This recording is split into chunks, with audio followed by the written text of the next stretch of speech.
सभी को जय मसीह की। परमेश्वर के वचन में पहला कुरिन्थियों उसके 6 अध्याय के 17 वचन में इस प्रकार से लिखा हुआ है, जो प्रभु की संगति में रहता है वह उसके साथ एक आत्मा हो जाता है। जो प्रभु की संगति में रहता है वह उसके साथ एक आत्मा हो जाता है। अब मेरे प्रियो, समझने वाली बात यह है इसमें कि प्रभु की संगति है क्या। हम क्या समझते हैं प्रभु की संगति से? हम कैसे प्रभु की संगति में रह सकते हैं? अगर आप प्रभु की संगति में रहना चाहते हैं तो मैं आपको कुछ चीजें बता रहा हूं जिन पे आपको ध्यान देना होगा, और उसके द्वारा आप प्रभु की संगति में बने रह सकते हैं और आप एक आत्मा परमेश्वर के साथ हो जाएंगे। पहली बात, आप प्रार्थना करने के साथ परमेश्वर की संगति में बने रह सकते हैं। अगर आपको परमेश्वर की संगति में रहना है तो आप प्रार्थना करें परमेश्वर से, परमेश्वर के साथ समय बिताएं और आप परमेश्वर की संगति में बने रहेंगे।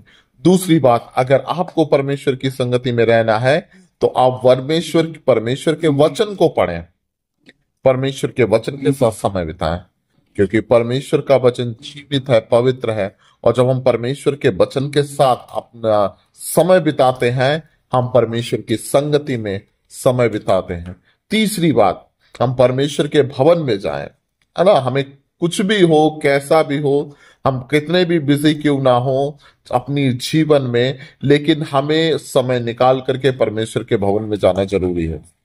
क्योंकि परमेश्वर का जो भवन है परमेश्वर की उपस्थिति का प्रतीक है।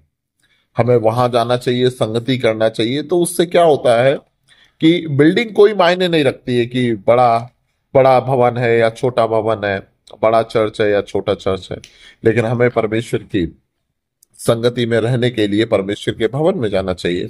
और चौथी बात है वो ये है कि हम परमेश्वर की संगति में कैसे बने रह सकते हैं। जब हम अपने प्रियजनों से मिलते हैं तब हम परमेश्वर से के वचन के द्वारा बातें करें, तो हम परमेश्वर के वचनों को शेयर करें, परमेश्वर के वचनों को एक दूसरे के साथ बांटें, अपनी गवाहियों को बांटें, परमेश्वर की विश्वास योग्यता को एक दूसरे के साथ शेयर करें। तो इससे क्या होगा कि हम परमेश्वर की संगति में बने रहेंगे। और जब हम परमेश्वर की संगति में बने रहेंगे तो परमेश्वर का आत्मा हमारे जीवन में पाया जाएगा, जिससे हम परमेश्वर के साथ एक आत्मा हो जाएंगे।